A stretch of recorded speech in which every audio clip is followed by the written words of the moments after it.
আমার জীবনের প্রথম এই সুন্নতি হেজামা করলাম। আলহামদুলিল্লাহ, সবাই দোয়া করবেন আল্লাহ যেন শেফা দান করে। রাসূল সাল্লাল্লাহু আলাইহি সাল্লামের এই হেজামা করতেন, সেই হেজামা আজকে করলাম। আলহামদুলিল্লাহ, অনেক ভালো লাগতেছে। এখন শরীরটা অনেক ফ্রি মনে হচ্ছে।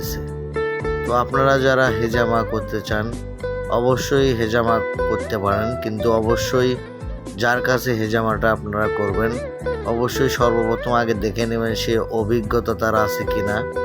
এমনি এক জায়গায় করলে অবশ্যই আপনি একটু হলেও প্রবলেমে পড়বেন।